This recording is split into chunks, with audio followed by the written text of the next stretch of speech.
தேமுதிக கொள்கை பரப்பு செயலாளரும் வடசென்னை மக்களவை தொகுதி வேட்பாளருமான அழகாபுரம் மோகன்ராஜிடம் நமது செய்தியாளர் சதீஷ் நடத்திய பிரத்யேக நேர்காணலை தற்போது பார்க்கலாம்.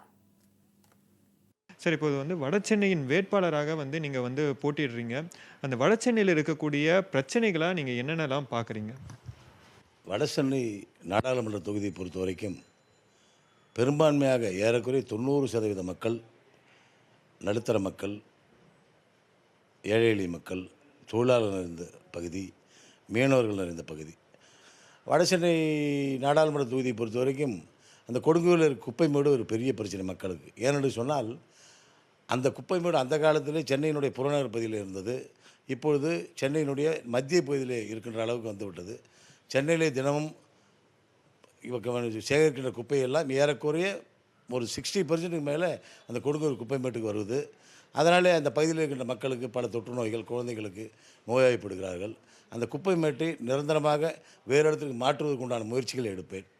அது மட்டுமல்லாமல் மீனவ பெருமக்களுக்கு அவர்களும் அன்றாடம் தன் வாழ்வதற்காக தன் உயிரை பணை வைத்து ஆழ்கடலுக்கு மீன்பிடிக்க சென்று அதன் மூலமாக வாழ்க்கை நடத்தி கொண்டிருக்கிறார்கள். அவர்களுக்கு இந்த புயல் காலங்களிலே பல அரசாங்கங்கள் தமிழக சார்பாக பல உதவிகள் செய்தாலுமே கூட இந்த புயல் வருகின்ற நேரத்தில் அவர்களுடைய வாழ்வாதாரத்திற்கு உண்டான நிலையான ஒரு தீர்வை ஏற்படுவதற்காக தமிழக அரசின் மூலியமாக மத்திய அரசிடம் வாதாடி அவர்களுக்கு உரிய உதவியை கேட்டு பெறுவேன். அது மட்டுமல்லாமல் தொழிலாளர்கள் நிறைந்த பகுதி, அந்த பகுதியில் இருக்கின்ற மக்கள் பலதரப்பட்ட தொழிலாளர் பெருமக்கள் எல்லாம் தன் வாழ்வாதாரத்திற்காக அந்த பகுதியிலே நீண்ட காலமாக பல பெரிய தொழிற்சாலைகள் இருந்தாலுமே கூட அந்த பகுதியில் வாழ்கின்ற மக்களுக்கு சரியான உரிய அங்கீகாரம் கிடைப்பதில்லை.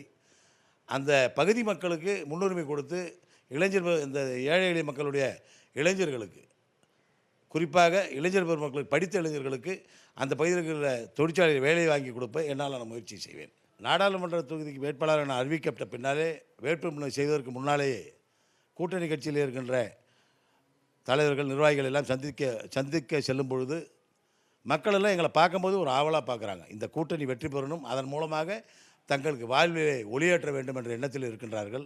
அந்த நம்பிக்கையிலே நாங்கள் அவர்கள் அணுகும்போது அவர்களுடைய பிரச்சனை வேறு என்ன, அது வேணும் இது வேணும் நம்ம கேட்கல. அடிப்படை வசதிகள் என்று சொன்னால் குடிநீர் வசதி அந்த ஏற்கனவே செய்திருந்தாலும் கூட நிறைய அடிக்கடி குடியேறுவதனால், ஜனத்தொகை பெறுவதனாலே குடிநீர் தட்டுப்பாடு இருக்கின்றது. அதுபோல் இயற்கை பொய்த்து விட்டது.